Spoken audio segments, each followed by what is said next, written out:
जय जय शङ्कर हर हर शङ्कर जय जय शङ्कर हर हर शङ्कर जय जय शङ्कर हर हर शङ्कर जय जय शङ्कर हर हर शङ्कर. அத்வைத்தம் தெய்வத்தின் குரல் 6ஆம் பாகம்.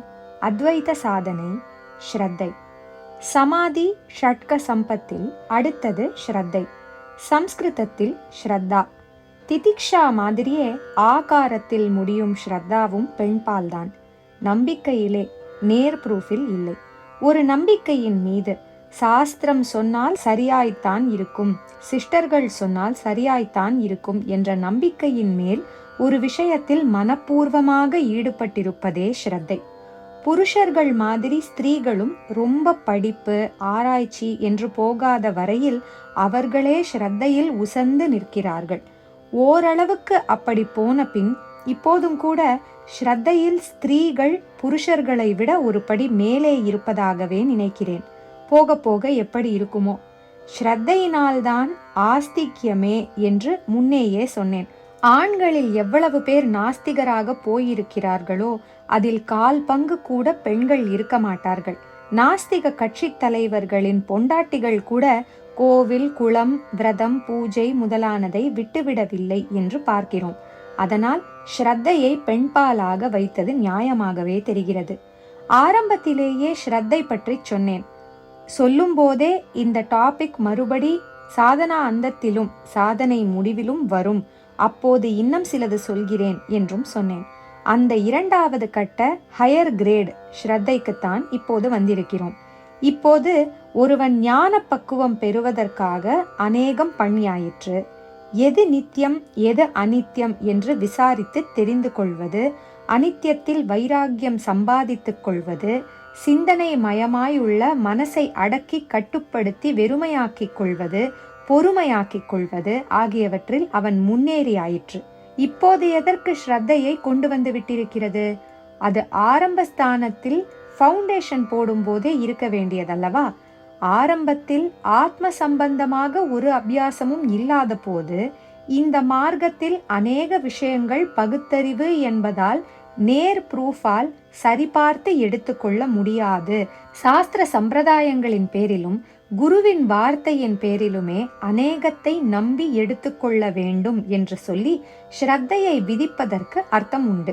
இப்போது ஓரளவு உச்சக்கட்டம் போனவிட்டு அதை மறுபடி கொண்டு வருவானேன் என்றால் இப்படி முன்னேறியதாலேயே ஸ்ரத்தை என்கிற நம்பிக்கை அம்சத்திற்கு ஹானி ஏற்பட இடம் இருப்பதால்தான்.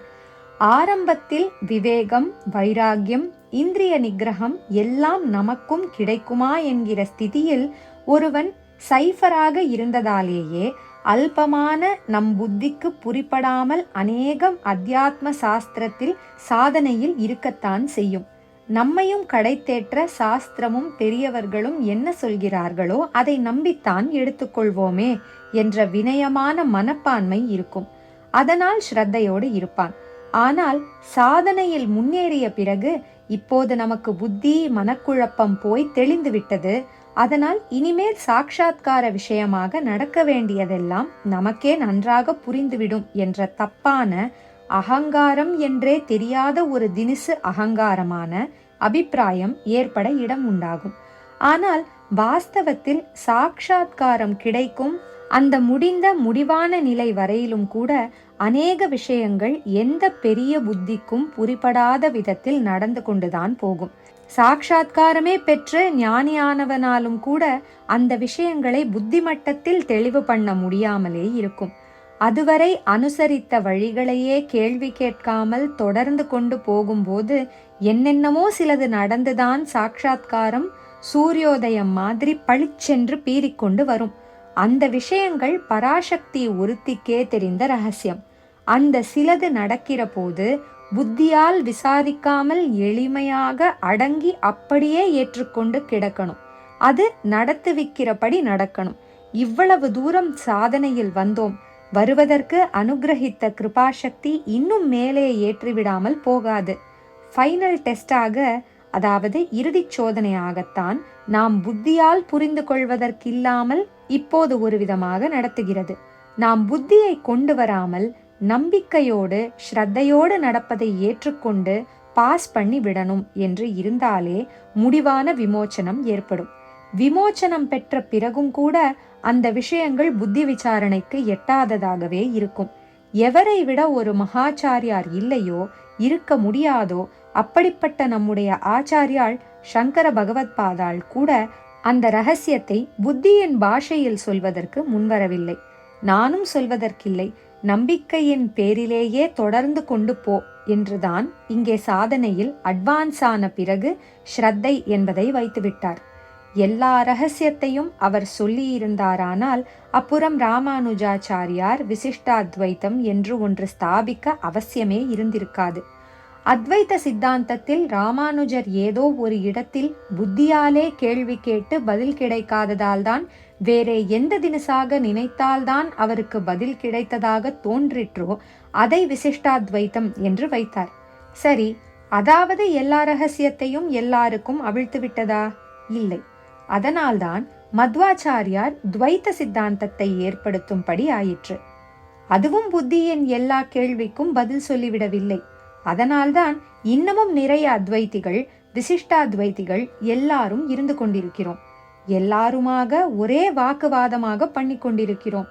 இப்படி ஒரு பக்கம் நாம் புத்தி காரியமாக சண்டை போட்டு கொண்டிருந்தாலும் அந்தந்த சித்தாந்தத்திலும் பிற்பாடு வந்தவர்களில் சில பேர் புத்தியின் உரைக்கல்லில் தேய்த்து பார்த்துத்தான் எடுத்துக் கொள்வதென்றில்லாமல் நாம் இப்படி ஸ்மார்த்தனாக அல்லது ஸ்ரீ வைஷ்ணவனாக அல்லது மாத்வனாக பிறந்திருக்கிறோமா, நமக்கு யார் ஆச்சாரிய புருஷரோ அவர் சொன்னதுதான் சரி என்று நம்பிக்கை விசுவாசம் கெட்டியாக வைத்து அந்தபடியே நடப்போம் நினைப்போம் என்று ஸ்ரத்தையின் பேரிலேயே அந்தந்த வழிப்படி தொடர்ந்து பண்ணி கொண்டு போய் அதற்கான ஒரு உயர்ந்த அனுபவத்தை பெற்றிருக்கிறார்கள்.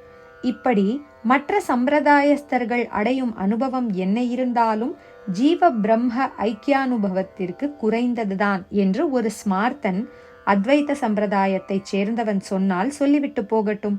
ஆனால் ஸ்ரத்தையோடு சாதனை என்பதாக ஒன்றை அபியசிக்காத பெரும்பாலான ஸ்மார்த்தர்களை விட அந்த இதர சம்பிரதாய அனுபவிகள் மேலே போனவர்கள்தான். இவன், அதாவது ஸ்மார்த்தன் சொல்லும் உச்சாணி கொம்பான நிர்குண பிரம்மம் அவர்களுக்கு தெரியாமல் போனாலும் அதுவே ஈஸ்வரன் என்று சகுண பிரம்மமாகவும் இருக்கிறதல்லவா.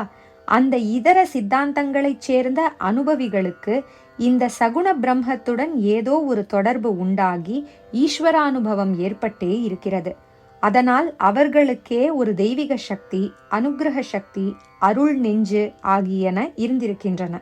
ஆத்ம விஷயமாகவே கூட சும்மாவுக்காக நான் தான் உச்சாணி அத்வைத சம்பிரதாயக்காரன் என்று சொல்லிக்கொண்டு வெறும் சரீரத்தையும் மனசின் ஓட்டத்தையும் தவிர தன்னுடைய ஆத்மாவை பற்றி எதுவும் தெரிந்து கொள்ளாதவனை விட தங்களுடைய ஆத்மா பரமாத்மாவிடம் பக்தி பண்ணவே ஏற்பட்டது என்று தீர்மானமாக நினைத்து கொண்டிருக்கும் இதர சித்தாந்த அனுபவிகள் எவ்வளவோ மேலே போனவர்கள்தான். ஆத்மா இன்னதென்று எந்தவிதமான அனுபவமும் இல்லாதவனை விட பக்தி என்ற நல்ல விஷயம் நிரம்பிய சுத்த மனசை ஆத்மா என்று நினைத்து கொண்டிருப்பது மேல்தானே. அப்படி சுத்தமானால் அப்புறம் அந்த மனஸ் நசித்து நிஜமான ஆத்மானுபவம் ஏற்படவும் முடியும். அப்புறம் ஆக வேண்டியது இருக்கட்டும். இப்போதே தங்களுடைய சம்பிரதாய சாஸ்திரங்களை ஸ்ரத்தையோடு பின்பற்றி அனுபவம் கண்டவர்களுக்கு தெய்வத் தொடர்பு, தங்களுக்கே கொஞ்சம் தெய்வ சக்தி, அருள்பான்மை ஆகியவை ஏற்பட்டு விடுகின்றன. அதனால்தான் எந்த சம்பிரதாயத்திலும் மகான்கள் என்று பொதுவாக உலகம் போற்றுபவர்களாக பல பேர் இருப்பது. ஒரு கட்டத்தில் புத்தியின் பலத்தை விட்டுவிட்டு ஸ்ரத்தையின் பலத்தில் போனாலே அனுபவத்திற்கு கொண்டுவிடும்படியாக பராசக்தியின் ஞான பிக்ஷை விளையாட்டு நடக்கிறது. ஆகையால் அந்த கட்டத்தில் ஸ்ரத்தை ரொம்ப அவசியம் என்று காட்ட வந்தேன். ஆத்ம வழியில் நல்ல முன்னேற்றம் கண்டுவிட்ட சாதகனும் கூட தொடர்ந்து இதே வழியில் இதை அனுசரித்து ஆச்சாரியர் உபதேசித்தபடி நாம் பாட்டுக்கு கேள்வி கேட்காமல் போய்கொண்டே இருந்தால்தான் லட்சியத்தை அடைய முடியும். கேள்வி கேட்டால் நம் புத்திக்கு தானாகவும் பதில் கிடைக்காது. ஆச்சாரியரும் புத்திக்கு புரிகிற விதத்தில் பதில் கொடுக்க மாட்டார். அல்லது முடியாது என்று ஸ்ரத்தையின் மேலேயே மேற்கொண்டு சாதனையை நடத்தி செல்ல வேண்டும் என்பதால்தான் மறுபடியும் ஸ்ரத்தையை சாதனாங்கமாக வைத்திருப்பது. ஆரம்பத்தில் மட்டும் இல்லாமல் முடிவு வரையிலும் கூட நாமே தெரிஞ்சின்றிடலாம், புரிஞ்சின்றிடலாம் என்று இல்லாததாக சாஸ்திரம் இப்படி சொல்லுகிறதா, குரு இப்படி சொல்லுகிறாரா, அந்தப்படி பண்ணிக்கொண்டு போவோம். நடுவிலே என்ன நடந்தாலும் நிறுத்தாமல் பண்ணிக்கொண்டு போவோம். தானே அது நம்மை லட்சியத்தில் கொண்டு போய் சேர்த்துவிடும் என்ற நம்பிக்கை வேண்டும். இந்த ஸ்ரத்தை சாதனையின் அநேக உபாயங்களில் ஒன்று மட்டும் இல்லை, இதுதான் உச்சியான உபாயம். ஸ்ரத்தாச்ச பிரம்ம விஜ்ஞானே பரமம் சாதனம் என்றே பிருஹதாரண்யக பாஷ்யத்தில் ஒரு இடத்தில் ஆச்சாரியால் சொல்லியிருக்கிறார். குறிப்பு 2ஆம் அத்தியாய உபக்கிரமத்தில் முகவுரையில் வரும். பகவானும் நன்றாக அடித்தே சொல்லி இருக்கிறார். ஸ்ரத்தையுள்ளவன்தான் ஞானம் அடைகிறான், ஸ்ரத்தாவான் லபதே ஞானம் என்று. கீதை 4வது அத்தியாயம் 39வது ஸ்லோகத்தில். ஸ்ரத்தை நாளை தொடரும். ஜெய ஜெய சங்கர, ஹர ஹர ஜெய ஜெய சங்கர, ஹர ஹர சங்கர, ஜெய ஜெய சங்கர, ஹர ஹர சங்கர, ஜெய ஜெய சங்கர, ஹர